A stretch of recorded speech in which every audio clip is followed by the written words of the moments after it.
Yvonne Strachan here. I'm wanting to talk to you today about how to teach your kids how to deal with unkindness.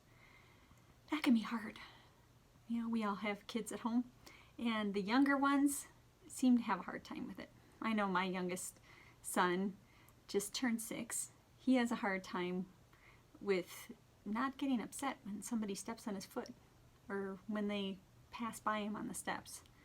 If they take his toy away from him, he throws a fit. So it's up to me to teach him how to deal with an unkind act. And sometimes it's something simple like that. And sometimes people can be a lot more harsh. I look at Proverbs 15:1, where it says, "A soft answer turns away wrath, but harsh words stir up anger." So when I think about that verse, I think about how I want to teach my child just because others are unkind does not give him a right to be unkind back.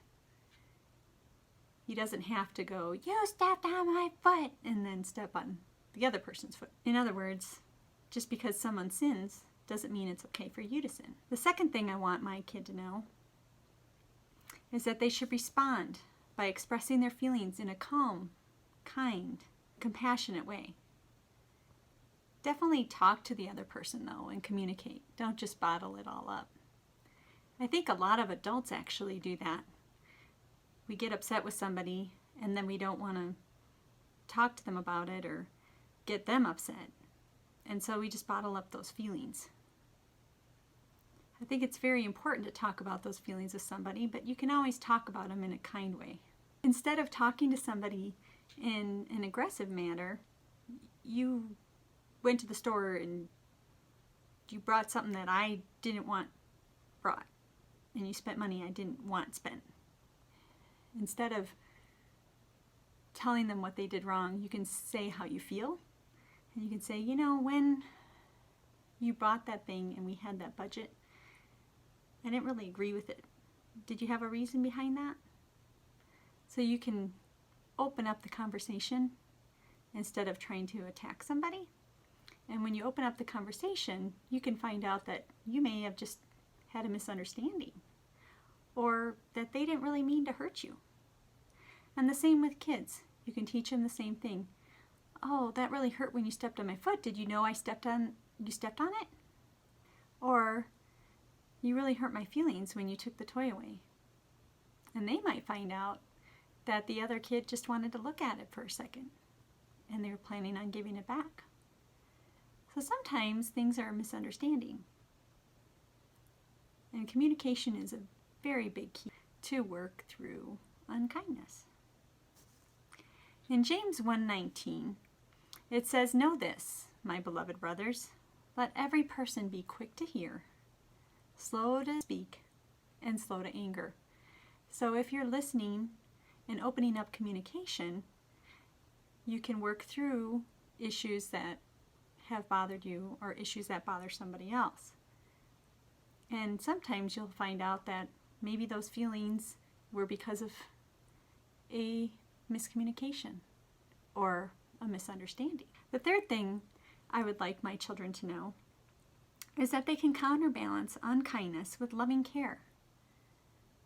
Not just by turning the other cheek, because I don't want them to feel like it's okay for everybody to treat them bad, but they always have to be nice to everybody else in spite of that. I want them to be able to take care of themselves and make sure that they're treated well. 2 Timothy 1:7, "As for God gave us a spirit not of fear, but of power and love and self-control." We can use self-control by maybe praying for that other person and asking God to speak to their hearts. The hearts of another person is not known by you. Their circumstance is not known by you. How they're being treated is not known by you. How they're feeling is not known by you. Number 4, I really want my kids to understand that they can come to me with anything. They can tell me whatever they want, even if it seems mundane or maybe something that they really don't need to tell me. I'd rather them tell me because I'm an adult and I can discern what needs to be addressed and what does not need to be addressed. If I close the door on little things, then I feel like they won't come to me with the bigger things. And I need that door open. I can't help my kids unless I know what is going on in their lives and what is happening each day. Number 5 is let go and let God do the work. In Ephesians 4:32, it says, "Be kind to one another, tender-hearted, forgiving one another, as God in Christ forgave you." When a surgeon does surgery on somebody, he has to close them up, and he has to let the work of the human body heal.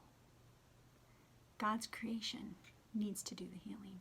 So emulate God in everything that you do by showing caring, loving, forgiveness, and try to be understanding and keep the communication open. That is what I want my kids to know about dealing with unkindness.